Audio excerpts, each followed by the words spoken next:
Chapter 3, Cellular Form and Function. Section 3.3, Membrane Transport. All right, Jake, this is where the battlefield of the cell gets real. Everything your body does depends on getting the right molecules in and out of your cells. If you don't understand how membrane transport works, you don't understand shit about nutrition, hydration, nerve impulses, or even how your muscles contract. So quit thinking this is just another section and lock the fuck in, because this determines whether your cells survive or fucking die. 1. The fundamentals of membrane transport. The plasma membrane is selectively permeable, meaning it doesn't let just anything in. If it did, you'd be poisoned, dehydrated, or dead in minutes. There are two types of transport. 1. Passive transport. No energy required. Molecules move naturally. 2. Active transport.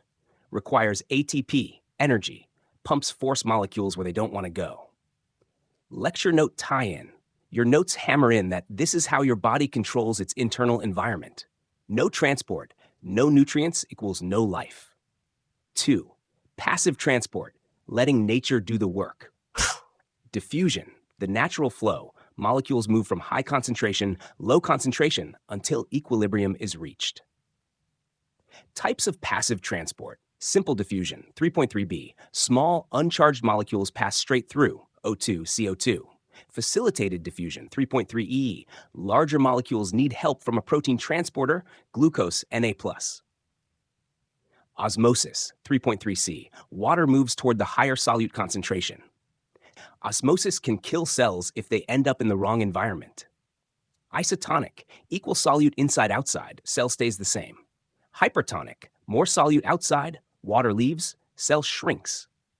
Hypotonic, more solute inside, water rushes in, cell swells and bursts. Lecture note tie-in. Your notes emphasize why IV solutions must be isotonic. If not, your red blood cells could literally explode or shrivel up. 3. Active transport. When cells force the issue. This is where energy gets spent.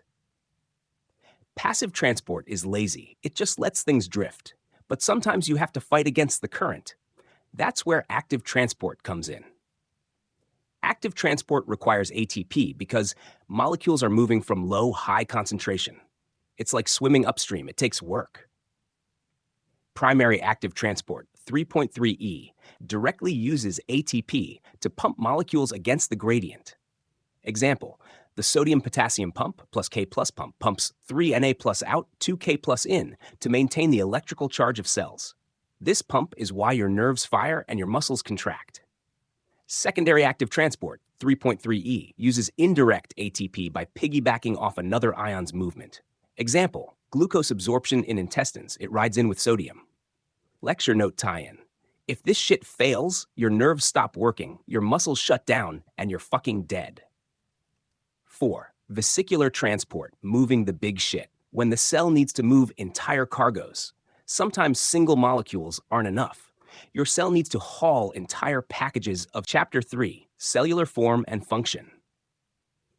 Section 3.3, Membrane Transport. All right, Jake, this